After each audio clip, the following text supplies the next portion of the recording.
Cidade Universitária. As principais ações e acontecimentos da Universidade Federal do Maranhão. Cidade Universitária. Cidade Universitária. Cidade Universitária Entrevista. Olá, eu sou Newton César e o Cidade Universitária Entrevista desta semana está no ar e alguns dados preocupam. Segundo a Organização dos Estados Unidos Americanos, OEA, 45% dos atos de homofobia na América ocorreram no Brasil. Assassinatos de LGBT crescem 30% em 2016 e 2017, segundo o relatório. O Brasil é o país que mais mata travestis e transexuais no mundo, diz pesquisa. E para falar desse assunto, conversamos com o Thiago Viana, professor mestre pela UFMA. Mas antes de a gente iniciar essa conversa, vou contar duas pequenas histórias para você. Um padrasto estrangulou e enterrou vivo o enteado gay de apenas 14 anos. Em outro caso, em Coxim, Mato Grosso do Sul, um jovem de 19 anos foi detido em flagrante pela polícia militar, acusado de agredir violentamente e ameaçar de morte o próprio irmão, de 21 anos, após descobrir que o mesmo é homossexual. Na fúria das agressões, o autor chegou a empurrar a própria avó, de 73 anos, para poder chegar até o irmão e agredi-lo. Isso é um pouco do trabalho do professor, né? Ele conta essas histórias no seu trabalho de dissertação. É meio grave, né? Meio preocupante, né, professor Thiago, esse início de conversa da gente aqui. Bom dia, Newton. Primeiramente, obrigado pelo convite, poder participar e contribuir com esse debate de um tema que ainda é bastante espinhoso na nossa sociedade. Bem, quando a gente pensa em violência, é óbvio que a gente sabe que o Brasil é um país extremamente violento, são 50 mil homicídios anuais, mas a gente tem que também entender que quando se trata de um homicídio cometido, ou mesmo agressões verbais ou físicas, ou também psicológicas, contra pessoas pelo simples fato de serem quem são, por terem uma determinada religião, ou por terem um determinado posicionamento político, ou uma determinada raça, ou por ser pessoa com deficiência e em específico por ser uma pessoa LGBT, é um crime muito mais grave, que merece uma reprovação e uma investigação muito mais séria, muito mais contundente para mostrar que a igualdade de fato é um princípio que tem que reger as nossas relações sociais. E qual é a resposta do Brasil com relação a esses crimes, professor? Existe uma resposta clara ou não existe, fica por isso mesmo? De 2003 até 2016, tramitou o chamado PLC 122 de 2006, que era um projeto que criminalizava a homofobia. E aí, com essa mudança e essa ascensão de um parlamento muito mais conservador, o projeto acabou sendo enterrado. Então, era um projeto que a militância colocava como importante para caracterizar os crimes motivados por questão de orientação sexual e diversidade e identidade de gênero. Contudo, o projeto foi barrado, né? Tá arquivado hoje e não tem nada de concreto, a não ser algumas ações do Poder Executivo, investigação do Ministério Público e tudo mais, mas nada em específico que puna de uma forma como se tem feminicídio, por exemplo, contra mulheres, para a população LGBT. Então, tem-se apenas o Código Penal e uma punição genérica sem atentar para a especificidade, que é a questão do crime de ódio LGBT-fóbico. Agora, essa lei que estava tramitando no Congresso Nacional, na sua avaliação, ia melhorar esses índices negativos aqui do Brasil? Porque é preocupante, né? O Brasil lidera muitos rankings negativos dentro dessa discussão da homofobia, da questão LGBT. Curiosamente, a postura internacional do Brasil é de sempre estar propondo resoluções e documentos, enfim, na OEA, na ONU, para a proteção da população LGBTI. Só que no ambiente, como diz o nosso ditado popular, em casa de ferreiro, espeto de pau. Aqui no ambiente doméstico, no nosso país, não tem sido feito nada de concreto, nem para aprovar uma lei como essa. Eu entendo que ela sim deveria surtir um efeito de pelo menos fazer com que as pessoas se prestassem mais atenção no que fazem e no que falam, porque foi assim, a gente pode pensar em relação ao crime de racismo, a gente pode pensar em relação à ideia de que até pouco tempo atrás a gente falava que em briga de marido e mulher não se mete colher, e hoje todo mundo sabe que a Maria da Penha tem medidas protetivas, pode resultar em prisão. Isso acabou levando a uma conscientização social muito maior. A importância da lei simbólica nesse aspecto é essa. Havendo uma lei que diz que aquela determinada conduta é crime, as pessoas acabam, no geral, se evitando cometer aquelas práticas. Como combater esse crime? Além da lei, o que mais fazer para combater esse tipo de crime? Torná-lo mais público, né?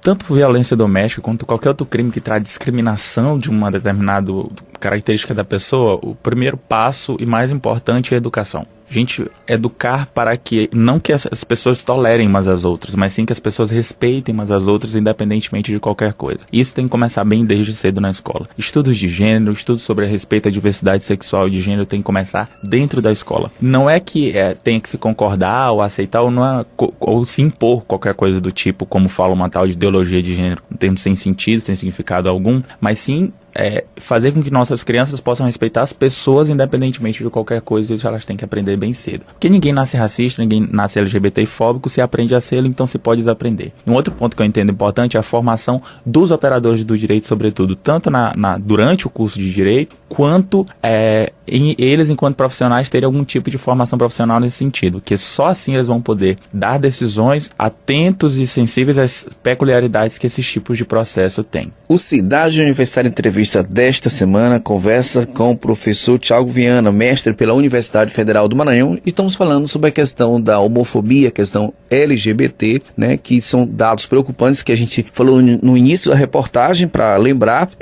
segundo a Organização dos Estados Americanos, OEA, 45% dos atos de homofobia na América ocorreram no Brasil. Assassinatos de LGBT crescem 30% entre 2016 e 2017, e o Brasil é o país que mais mata travestis e transexuais no mundo, diz pesquisa. Isso então mostra que o Brasil é um país homofóbico, pelo menos pelos dados estatísticos, né? E eu queria aqui questionar, Thiago, com relação a esse debate. Como está sendo feito esse debate na sociedade e o que esse debate está gerando de concreto, né, para as pessoas que lutam pela causa LGBT?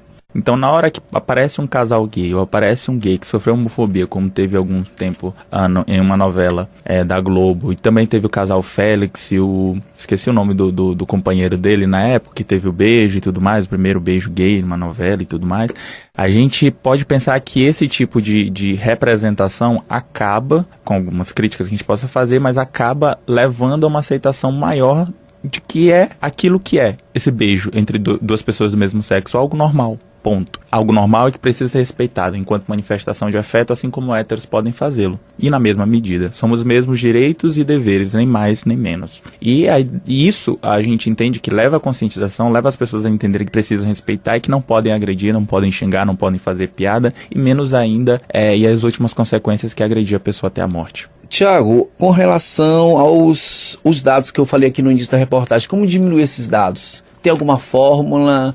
Como é que a gente começa a atravessar esse mar, atravessar esse rio?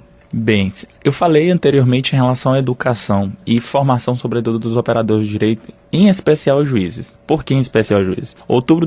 Setembro do ano passado, um juiz federal deu uma decisão que na prática autorizava a cura gay. Apesar de toda a literatura médica, científica, de fato séria, ter falado que não é possível terapia de reconversão ou de reorientação sexual ou qualquer coisa do tipo, isso nada mais é do que um engodo que há mais de 70 anos se vem colocando, inclusive a organização que era mais conhecida a respeito, a Êxodos Internacional dos Estados Unidos, depois de 40 anos funcionando, fechou as portas reconhecendo que todos esses 40 anos foram de trabalhos fracassados e que era um trabalho, enfim, que não trazia resultado algum, porque não é algo que se mude, não é algo para se mudar, não é um problema que se precise orientar para uma outra direção correta. Então, assim, para a diminuição desses dados, a educação, volto a dizer, é extremamente importante, Newton, porque ela é que vai aprender as pessoas a desde cedo entenderem que precisam respeitar umas às outras.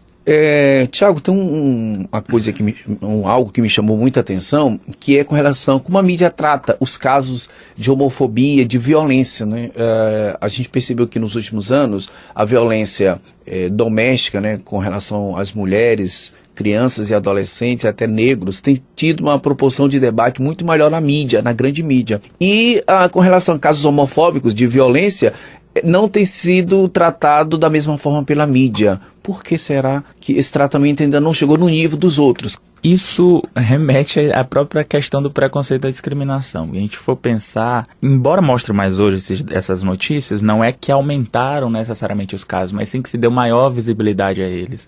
Assim como violência doméstica, racismo e outros desses problemas, a mídia passou a se preocupar mais. Em relação à população LGBT, o preocupante é que a mídia, via de regra, quando retrata, por exemplo, assassinato de travestis e transexuais, é sempre no contexto de páginas policiais, tráfico de drogas ou questão de prostituição. Não procure entender que, se chegou a esse contexto, foi a transfobia, como a gente coloca, que empurrou e marginalizou, expulsando essas travestis e transexuais de casa desde cedo, expulsando da escola, e elas ficam, enfim, sem formação educacional alguma e acabam recorrendo a esse tipo de serviço de vida, mas não é por uma livre escolha, mas sim acabam sendo empurradas para essa esfera da exclusão social, da marginalização social. E a mídia tem um papel importante porque ela pode dar visibilidade a esses casos, levar esse debate para a esfera pública para se poder pressionar também o poder executivo, o poder judiciário e, sobretudo, o poder legislativo, que tem sido mais omisso desses três poderes, em relação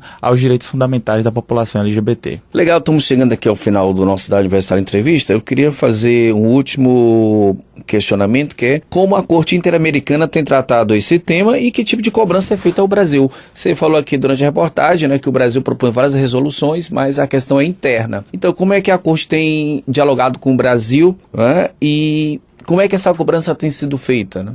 Bem, a Corte Interamericana compõe um sistema, que é o Sistema Interamericano de Direitos Humanos, em parceria, sobretudo, realizadas pela Comissão Interamericana de Direitos Humanos, fazer audiências públicas nos países, para saber e coletar as denúncias de violações de direitos humanos. Em relação ao Brasil em específico, a gente tem na Corte Interamericana hoje 4 importantes documentos, na verdade. 3 decisões contra o Chile, no caso de uma juíza lésbica que perdeu a guarda das filhas, mas já reverteu. Teve o caso de uma pensão por morte, que foi o Duque versus Colômbia, e uma questão do Flor Freire, que foi expulso das Forças Armadas por ser supostamente gay. Daí a gente tem, mais recentemente, a opinião consultiva 24 de 2017, que trata sobre direitos de pessoas transexuais. Desse conjunto, não tem nenhum desses casos foi em relação ao Brasil. Há apenas na Comissão Interamericana hoje tramitando o caso da Luísa Melinho versus o Brasil, em que ele foi responsabilizado em relação à prática da transfobia contra ela por uma questão de exigência de cirurgia para se reconhecer a identidade de gênero dela. Só que com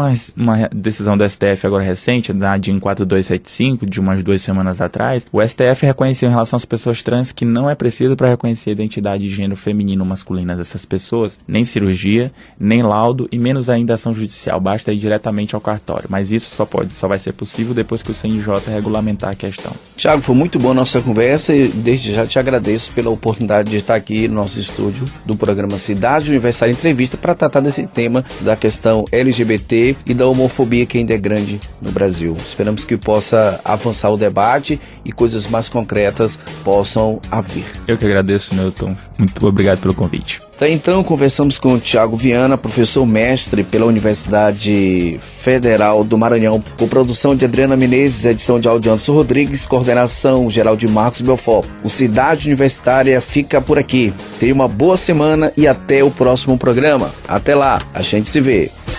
Você ouviu Cidade Universitária Entrevista, uma produção da Assessoria de Comunicação da Universidade Federal do Maranhão.